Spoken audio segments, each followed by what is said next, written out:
welcome to the very special episode of Planeswalkers Pub. I'm your host, Aaron. I'm Eric. Howdy, it's RJ. Today we are going to be talking about the top 5 cards in each color of Magic. But first, let's talk about our new friends over at TCGplayer.com. Yes, through a lot of emailing and promises of free drinks and beer, we now have a partnership with TCGplayer.com. We also now have an affiliate link, which is down below in the description box. You're going to be buying cards online anyway, so why not shop at the place that has the lowest price? Clicking on the link will take you to TCG Player and the signature card of the day. And even if you don't buy the signature card, using the link will help us out. Speaking of which, let's talk about our signature card. Yes, every episode of the Planeswalkers Pub will feature a signature card that may or may not relate to the episode's topic. But first, make sure you hit the subscribe button and notification bell. This way you can stay up to date on all the newest episodes. And follow our Twitter. Today's signature card is Diabolic Revelation. It cost X, 3, and 2 black. It's a sorcery from Core Set 2013 that states, search your library for up to X cards, and put those cards into your hand. Then shuffle your library. There are some secrets so dark, no human mind should ever contain them. Interested? I do also want to mention very, very quickly, that flavor text is just hilarious. Yeah. It's just like, hey, I'm giving you a giant warning. But anyway, you want to try it? Yeah, come on. Take a hit. So what deck should this go in? While I am a fan of tutors, I think this one is a little expensive. It's 5 first out, and then it's however much more you have Mana-wise, stuff in that sense. to play out. So by the time you want to grab your win cons, you're already sitting on 8 or 9 mana. I mean, it is mono black, so typically with black, Exsanguinate, stuff like that, since it's Torment of Hailfire, are just the win cons typically of just getting a crap ton of mana.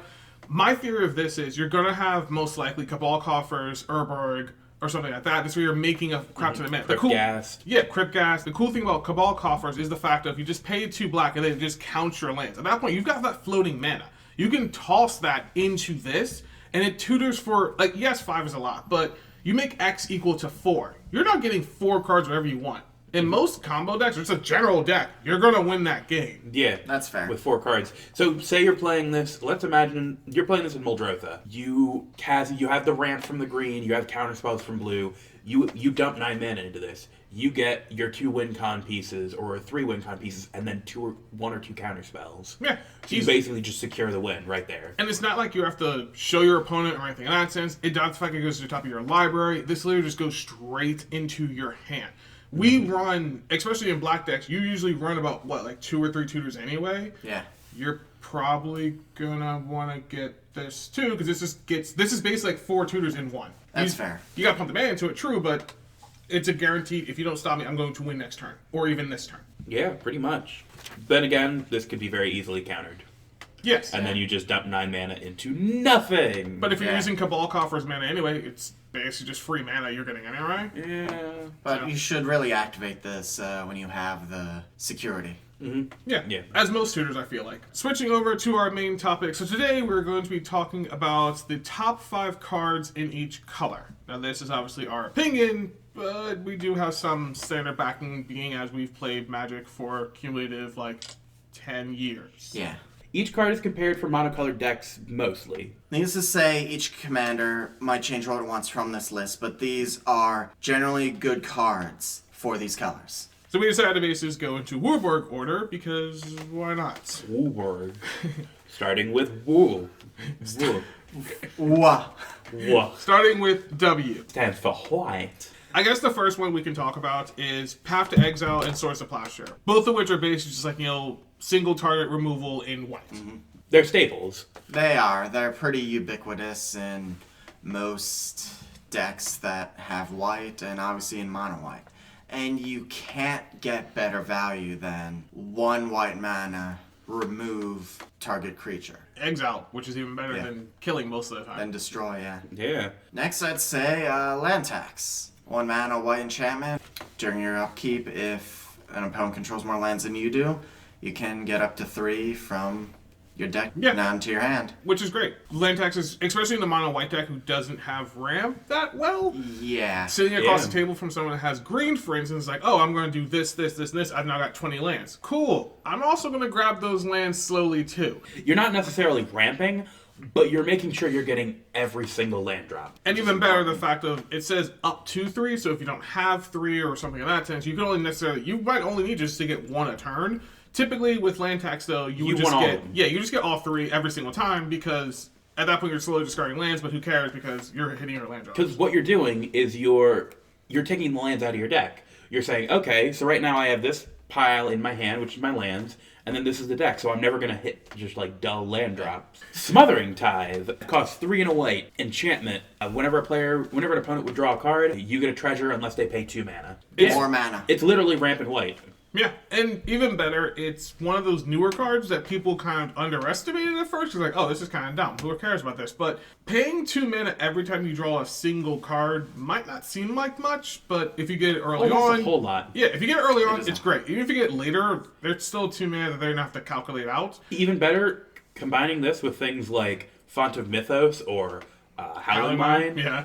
Just, okay, yeah, no, you're drawing all these extra cards. You're welcome. However...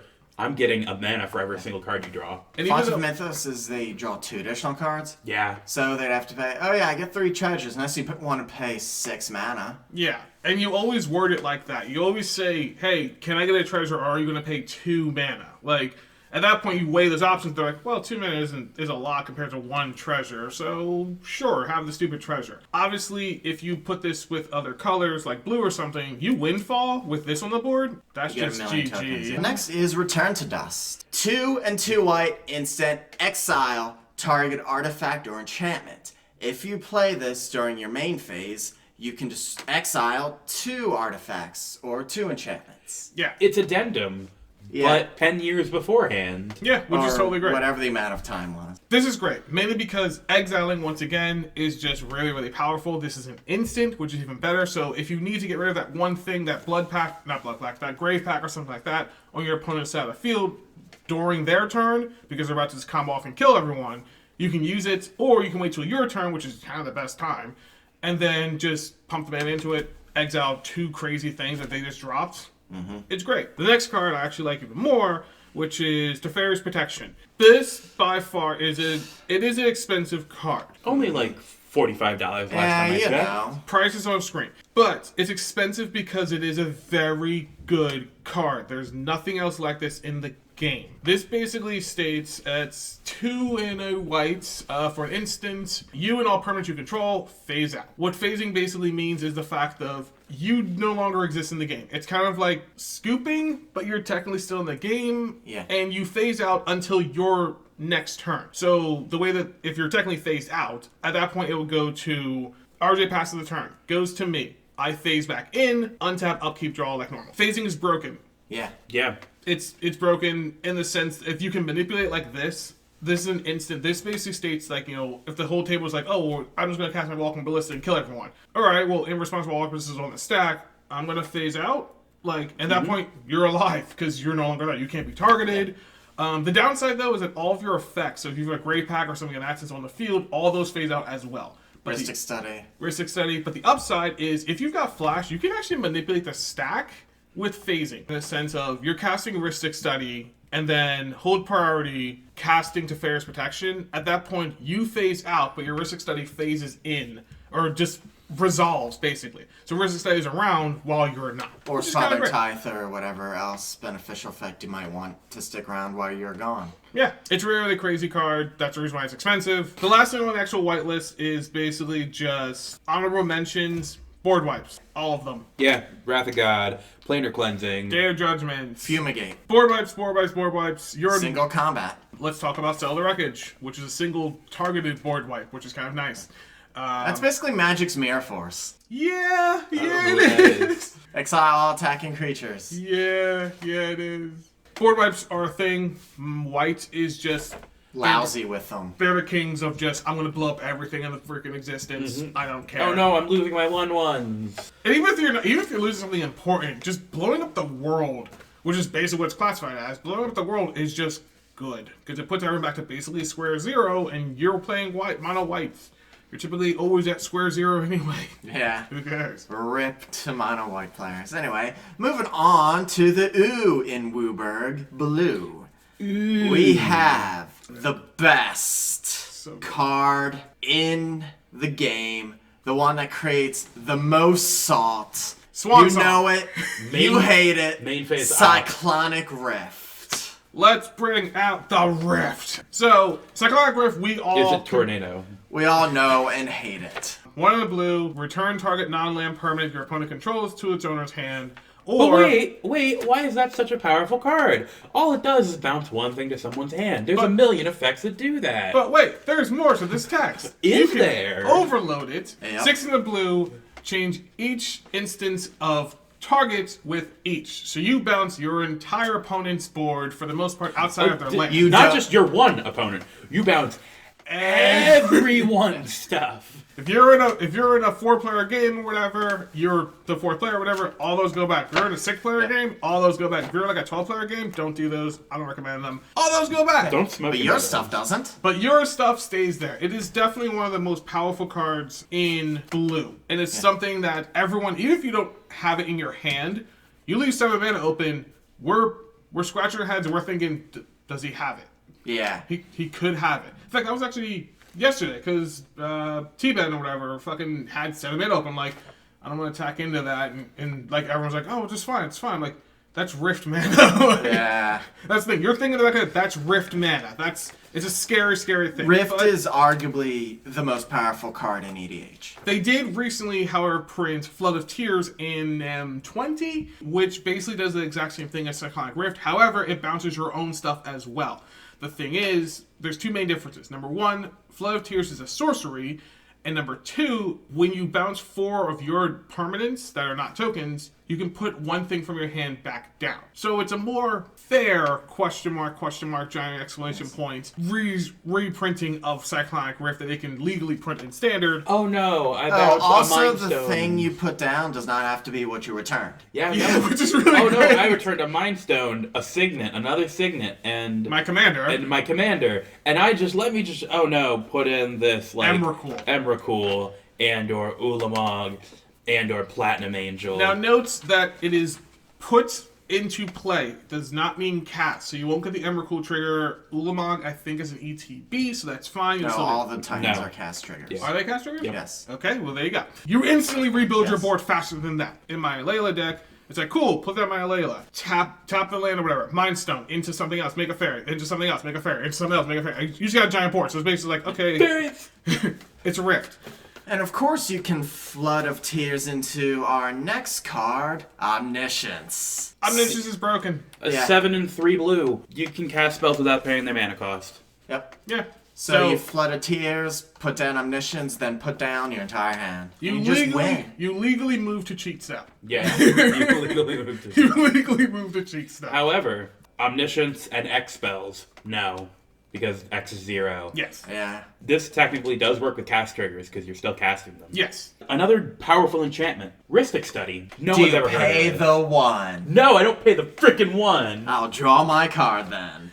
Rhystic Studies, Show your it's face. annoying, and we all love it. If you're in blue, you should get one. Yeah. It's just good. You should get 3. Like, it's a very, very good card, and people always kind of, who cares? Like, just, oh, it's 1 mana, I'll always pay it. No, you won't. Don't. No, you won't. That's the thing, you don't. Because I never pay the 1. it's 1 for each spell you're casting. That Yep. means that it's an inadvertent tax on all of your stuff. Like, your command, it's a 4-drop, now it's a 5-drop. Your Soul Ring now costs 2. It's fair. You know what I'll do rather than paying your 1? I'll disallow. Yeah. Pay 3. Okay. I'll pay 3 and counter your Rhystic Study trigger. Are you gonna pay the 1 off of disallow? That's the thing. That's the cool thing about that's so great about Rhystic Study is the fact of if they're like, okay, well I'm just gonna destroy, I'm gonna return to dust it or whatever. Cool. Are Do you you pay paying the 1 1? off of that spell you're casting? You get to draw the card before the spell resolves. So you get to potentially draw a counter or something crazy or a bounce spell or whatever. There's nothing more satisfying than being like, do you pay the 1? You don't. I draw. Counter. Feels good. Almost as good as winning and also moving its like cheat step. We're talking about Laboratory Maniac. Lab Man. Lab Lab Man. The man with the plan. Laboratory Maniacs, 2 in a blue.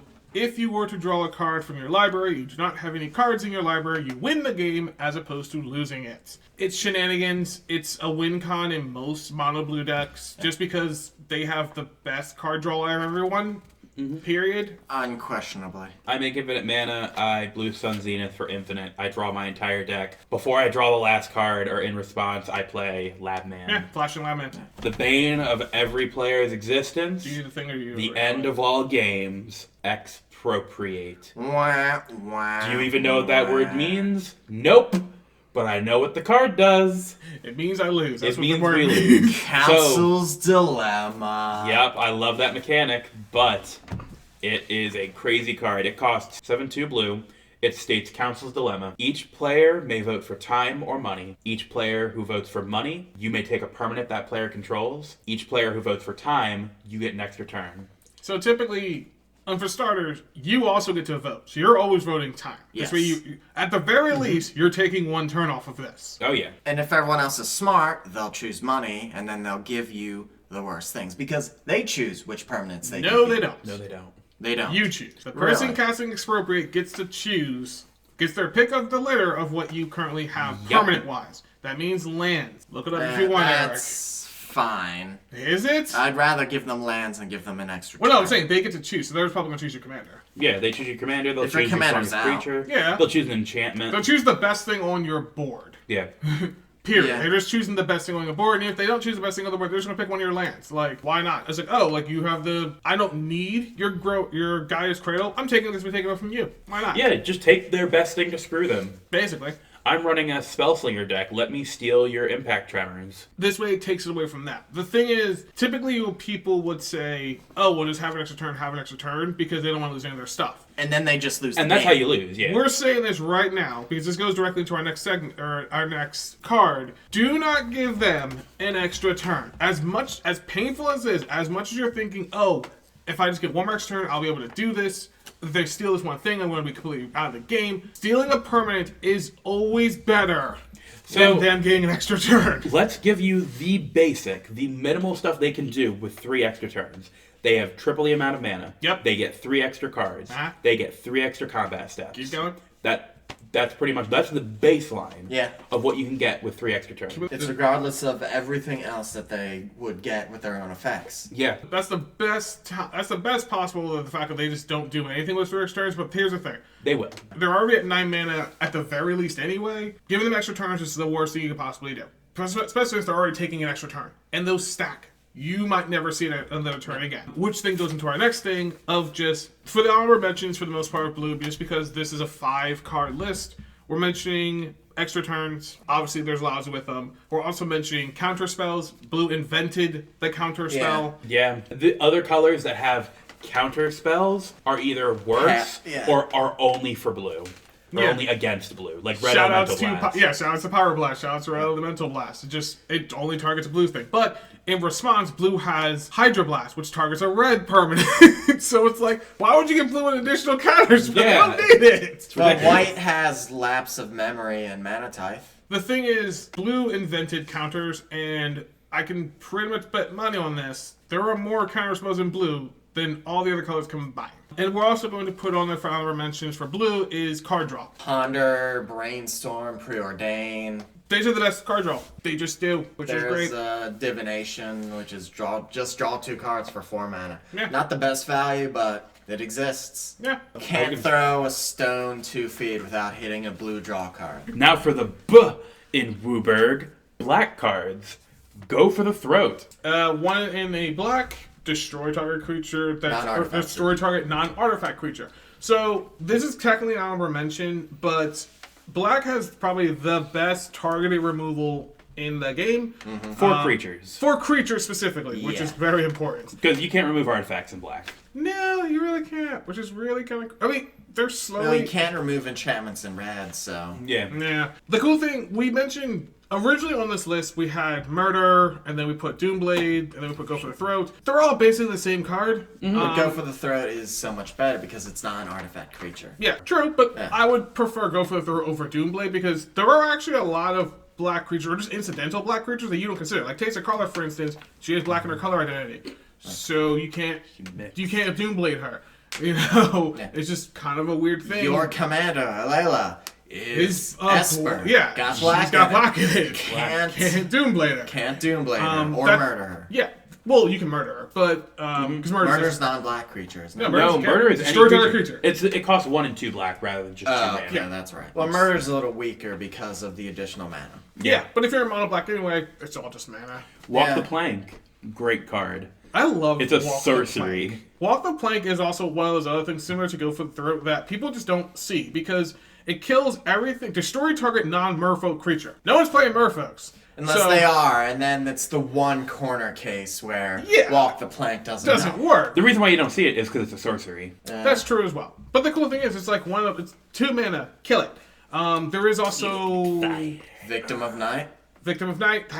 That that's is a gorgeous my art. favorite black murder card. It just is. Destroy non-human, vampire, werewolf. Zombie, vampire, werewolf. It can kill humans. Yeah, it can kill humans. It's zombie, werewolf, vampire. Because it's from Innistrad. Yeah. The problem with that is zombies and vampires are very popular tribes. Sure. So you've got a better chance of hitting one of them than merfolk, I'd say. Oh, yeah. Yeah. The next black card we have to mention, especially in the mono black deck, Cabal Coffers. Technically, it is a land, which technically means it is colorless. However, due to Commander ruling, because it has a physical black pip in its rules text, it is classified as a black card. When Aaron says pip, he means mana symbol. Cabal Coffers is you pay 2 and tap it. And then you add black to your mana pool for each swamp you control. Which, if you're mono black, is probably all of them.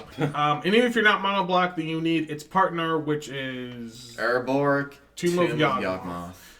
Which turns all lands into swamps. Which is great. Downside, it helps your opponents. Upside, you don't care. You just don't care. Crypt Gas. I'm pretty sure it's 3 and a black, and it says whenever you tap a swamp for mana, get a black in your mana pool. It also has Extort. Yeah, for some odd reason. Which, unlike Cabal Coffers, is not counted as an Orzhov card. Yes, because that's in the reminder text. And not the rules text. Needless to say, Cryptghast is good at ramping up that mana, especially when combined with Urborg and Cabal Coffers. And these cards definitely go hand in hand with our signature card, Diabolic Revelation. Which can just basically tutor for the next cards on the list, which is Torment of Hellfire and Exsanguinates.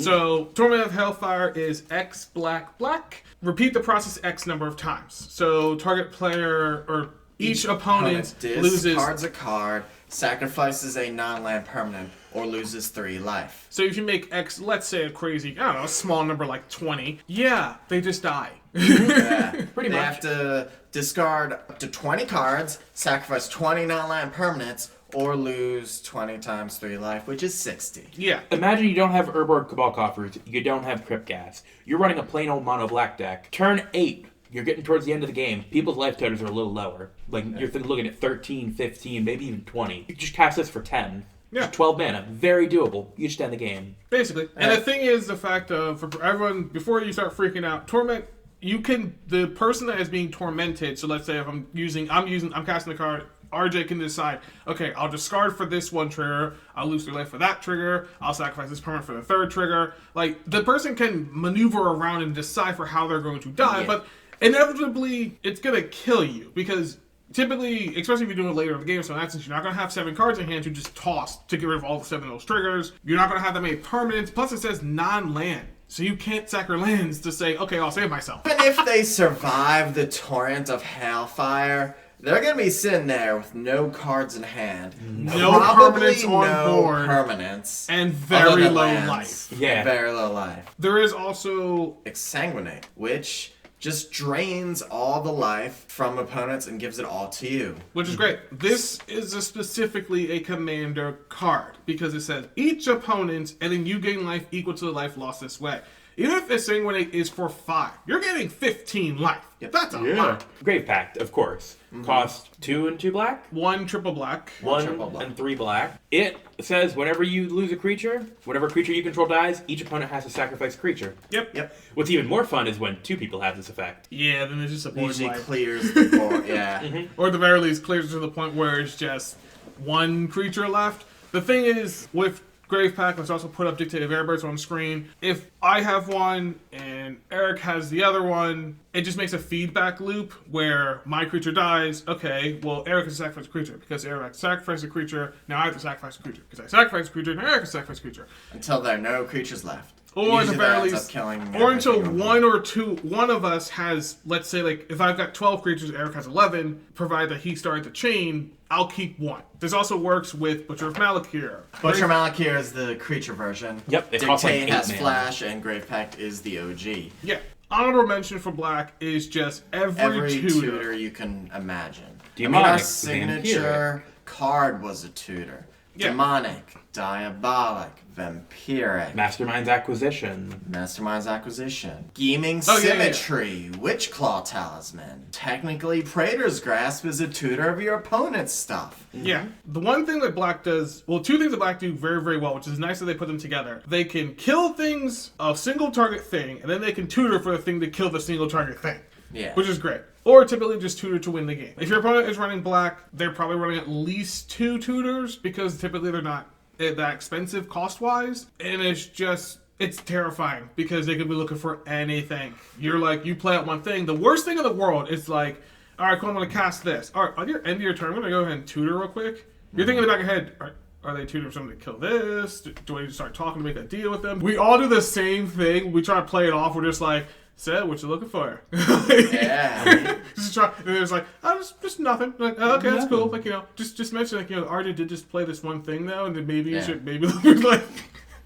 Black will always have an answer to your shenanigans. Which is great. Except Speaking for of shenanigans, let's talk about the in Wooburg. So unfortunately, shenanigans is not on this list, but we have the next best thing in Vandal Blast. 1 red, destroy and target artifact you don't control. But wait a minute. That's not that powerful an effect. Why is it on the list? Because of its overload cost. 4 and a red. Replace all instants of target with each. So destroy each artifact you don't control. Vandal Blast is one of those cards similar to Psych Rift where if someone's playing red, you're just thinking in the back of your head, they could just blow up the world. People underestimate how much usefulness artifacts are until they're gone. How often do we just have a Soul Ring just sitting there? We don't think about it as mana. We don't really think about it as just a permanent that can get destroyed because no one ever targets a Soul Ring.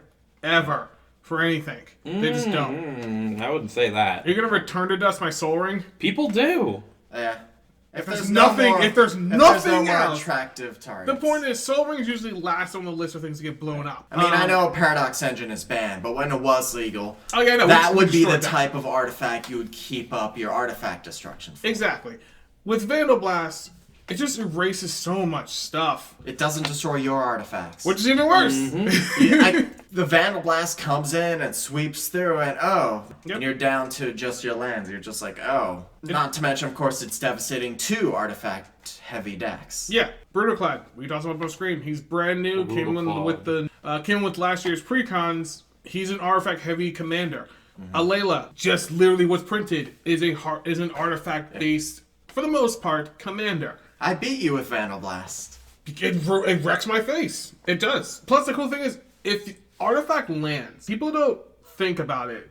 Those get hit by Vandal Blast. It's scary. It's really scary. You're always thinking in the back of your head, especially if you're running artifacts and they're running red, do they have a Vandal Blast? Another thing you're thinking about in your back of your head is, do they have Chaos Warp? Chaos Warp is 2 and a red. It's a target permanent, permanent's owner shuffles it back into their library and then reveals a card from the top of their library. If it's a permanent, they get to put it into play for free. If not, It stays on top of their deck. yeah, it stays on top. Yeah. That's not stated in the card, but that's just what it does. Basically. It says owner, so if someone steals your permanent, you then shuffle it back into your library, and then you get a free thing. And if you Chaos Warp their commander and it goes to the command zone, it still gives them the... free Yep, thing. that's the thing. The fact the commander it's a replacement effect, so they will technically shuffle their library at that point and then reveal the top. So it is technically like a free quote-unquote card. Slightly complicated, but that's just how it works. So if they sacrifice the Chaos Warp target or if anything happens to it, they're still getting that. No.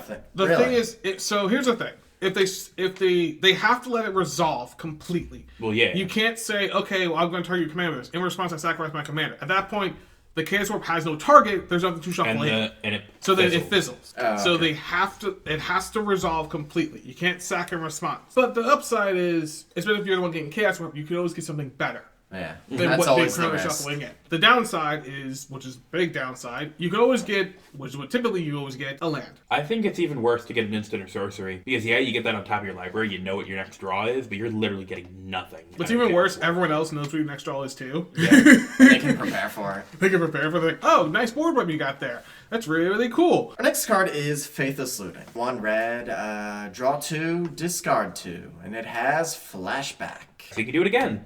Which is great. It's a very valuable card. You get to draw 2, discard 2. You throw out the 2 lands from your hand, get 2 of something else maybe. Or you draw those 2 and they're both garbage. You can throw them out. Yeah, draw two lands. I don't need these. Trash them. That feels bad though. Oh yeah. But upside, you got those off the top of your deck. There's that. Red doesn't have card draw for anything. It doesn't have real card draw, it has card selection. You have a lot of, oh, I'll get rid of this and get this. You have the rummage and the loot and all that. Yeah. Our next card, Blood Moon. This is a classic right here, baby. 2 and a red. 2 and a red. Non-basic lands are mountain. Note how we didn't say like Urborg, they're swamps as well. No, these are just mountains. Yep. Yeah. All your things are mountains. You get nothing else. Hey, your Arborg, it's a mountain. Yeah. Ball coffers, it's a mountain. Hope you need that red mana. Your Rogue's Passage is a mountain. Yeah. Oh, the thing that gives you an infinite hand size, yeah, it's a mountain. So you can go and discard now. Yeah. If you're running a mono red deck, You should have a Blood Moon. first card that goes in outside your commander is a Blood Moon. Even if you're like, oh, I don't have any space first, or this doesn't really do anything, it will inadvertently do a lot of work that you won't even see about. It'll get you a lot of hate, though. You will be I'm on the target. 100% hate. But here's the thing, like, if they're playing more than one color, they're just going to be really expensive. Like, we can put Godless Shrine. It's normally taps for a white or a black. Now it's a mountain. Taps for a red. What am I going to do with red in my Teza Karlov deck? Nothing. All the dual lands, temples, scry lands. All those fancy lands that your Lifelands, opponent has to shock fix their mana. lands. But yeah, Blood Moon, it's really, really good. I love it to death. Terrifying when it shows up, and it does so much work. Shutting off your opponent's just land resources is awesome. However, they can still tap the now mountain for colorless mana. Moving on to our final red card outside of the honorable mentions, Blasphemous Act. Red doesn't have that many board wipes, but when it does, it hurts. Literally, it deals damage. So we say blow up the world a lot when we're talking about just board wipes. This literally blows up the world. So it is 8 and a red. Now before you freak out. That's pretty bad. I said Yeah. before you freak out. Why would you want that? Why would you want that? It costs so much mana. So it has a text that states, for each creature on the battlefield, this costs 1 generic less. I've never actually seen the Blasphemous Act cast for more than like 2. Realistically, because what it does is you cast it, each creature on the battlefield is dealt 13 damage. Yep. Typically you're killing everything. This doesn't get around indestructible, which kind of sucks, But neither that's- would destroy. That's true. So there's that. Blasphemous Act is really, really good, really, really powerful. You should totally toss it in. As well as just anything that says fork. Let's actually put fork legitimately on the screen. It's 1 in a red. Copy target instant or sorcery spell. You may choose new targets for the copy. Simple. It's also kind of expensive and on the reserve list, so Wizards thoughtfully have made many variants. The one of the most notable probably being Dualcaster Mage. 1 and 2 red, flash, the exact same effect as fork. And there's also my favorite, which is Reverberate, which is just red, and the same thing as fork. It's just good if you were to, like, it also, you can copy your opponent's stuff. So someone goes to Psych Rift, okay, cool, I'm gonna fork that, everyone stops getting bounced. Or, like, in that one game, you cast Heroic Intervention and Justin forced reverberates. into himself. Yeah, so now he also gets it. Yeah, Yep. it's great. It's totally great. You cast a spell, your opponent counters it. Oh, I'm going to fork your counter and counter your counter, so my initial spell goes off without a hitch. Or even just ignoring all the additional text, just be like, hey, I cast, like, Vandal Blast or whatever, overloaded. Okay, I'm going to counter that. All right, well, I'm going to fork it. Vandal Blast is now on top. It's still resolving. What's good? It's great. Jumping over to the G in Wooburg is green. First up, Sylvan Library. So it's 1 and a green. At the beginning of your draw step, or draw 3 cards, you may keep an additional card by paying 4 life. So you draw 3 cards for the most part, and then you can usually put 2 back, or you can just draw all 3 and then eat 8 damage. Now here's the thing. It is technically drawing the cards. So if someone has, let's say, a Smothering Tithe out, They're getting 3 triggers with that. Or Consecrated Sphinx. Oh yeah, Yeah, it's 3 so triggers good. with that. It is drawing the card, even though you put in the back. It's kind of nice. Personally, it's basically like a better Sensei's Divining Top for the most part. The downside is the fact of you can't actually, once you get the first activation is amazing, then every activation after that is kind of blah if you don't draw additional cards because you're looking at the same 2. But the proper way to play it is take the 8 life and draw the 3 cards. Basically, this way just bears some of the card advantage. Downside, you're taking 8 damage. Upside, you're in green, so life gains, I think. That's why you kill your opponents before the Sylvan Library can catch up to you. Yep. Croson Grip costs 2 and a green. It's an instant. Destroy target artifact or enchantment. That doesn't sound that good. But it also has Split Second. Split Second says when this is on the stack, no other things can be cast. Or activate abilities, or anything else. Basically, with Split Second... Nothing else can go on the stack. Yeah, Split Second basically says, hey, this is resolving. Period. Yep. It just is. Split Why would I not Second edit it is out? very powerful because it locks out people from interacting. There are plenty of effects in green that destroy enchantments or artifacts, but this one is the cream of the crop. Mainly considering the factor that, let's take Vidakran Ori. It gives you Flash, which is very, very powerful. It's hard to interact. It's hard to destroy that without their opponent saying, okay, in response, I do something crazy. With Croson Grip, there's no response. They can't flash it gets anything destroyed. in response, yeah. Side note, this also will destroy Sensei's Divining Top because they can't tap it in response. Because that tapping ability goes onto the stack. Speaking of destroying things, we have Beast Within. 2 and a green for an instant. Destroy target permanent. And create a 3/3 Beast token. That player creates... the player permanent owner creates Yeah, a the permanent 3/3 created token. beast. Speaking of which, there's a white one. The white one, which is what Elephant's Gift, also destroys target permanent and puts a 3/3 elephant, not a beast, on whoever's permanent was destroyed. Beast Within, really, really good just because it's instant, wreck something. Yep. Something's going crazy, something's going dangerous, destroy, you now have a beast. Downside, they get a 3/3 beast. Upside, they're not going to kill you. Most people forget about the beast anyway. They don't even attack with it. They just let it hang out on their battlefield forever. As a small reminder of what they do. Yeah. The next card in green is Green Sun Zenith. Pay X and a green. Look through your library for a green creature with converted mana cost X or less and put it into play. Yep. So and cheating. shuffle Green Sun Zenith back into your library. Yep. Don't all the Zeniths do this? Yeah, it's just move the cheat step. Hey, here's a giant creature. I technically paid for him. You know what I used this for? Because something that you won't think of is playing this in multiplayer. I played Get Rod Monster. That was my go-to with Green Sun Zenith. Green Sun Zenith can also go get the typical thing, Craterhoof Behemoth. Our next card is Heroic Intervention. 1 and a green for an instant. All permanents you control gain Indestructible and Hexproof. Hexproof is very, very important because And Indestructible is even better. Yep. this is just a multifaceted card. It's dumb that it doesn't say one or the other, or like, it's dumb. It's, Yep. hey, my commander's being targeted with something that's going to kill it. I'm going to give it a hexproof. Yep. The target fizzles. Hey, someone's going to board wipe. All my stuff now Just is let indestructible. this stuff wash over you. Vandal Blast just washes over my artifacts like nothing. But you're really Offensive good. and defensive capabilities. Yeah, it's really, really, really good. I love it to death. Almost as much as we love the honorable mentions, which it's in green. So number one, Yep. there's too Are many. you on a wheelchair? Because I've got all this ramp. Ugh. And fired. The thing is with green, there's too many ramp spells to mention, but we're going to mention a few just standard ones. Kodama's Reach. Cultivate. Rampant. Harrow. Crop Rotation. Scraptooth is good. Explosive Vegetation. Crop Rotation's really not Sky ramp. Shroud Claim. You could go all day. Oracle of Moldio. But yeah, it's ramp is what green does. The green's objective is, hey, I'm going to get out more mana faster than you. You might have artifacts, which is cool, but that takes a second to build up. Mine, I just go get lands. And the downside with Commander is Armageddon and land destruction is frowned upon, which Yes. means ramp bases, which means green just goes nuclear, and no one's gonna do anything to stop it because we can't. And no one's going to waste their counter spells on a ramp spell. Let's go over to our favorite step, which is going to be Last Call. Last call. You don't have to go home, but you can't stay here. All right, so final thoughts and a question to the people listening is, what did we miss? Needless to say, there's going to be a lot, so leave them all down inside the comments.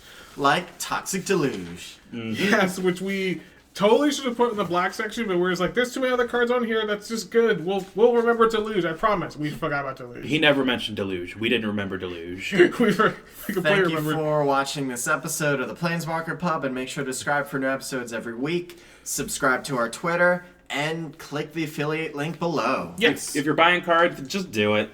You're going to be buying cards anyway for the most part. You might as well support the channel while you're at it. I do also want to thank all of our newest subscribers that are scrolling up on screen right now. Make sure to just like, comment, subscribe, do all the fun things. Support TCG Player. They're great. Best. Tell all your friends. Very, very important as well. Tell your neighbors. Tell that guy sitting on the corner of the street. Yeah, Tell your bus driver. You know the guy. You know the one. Tell your dentist why he has his fingers in your mouth. Take it easy, guys.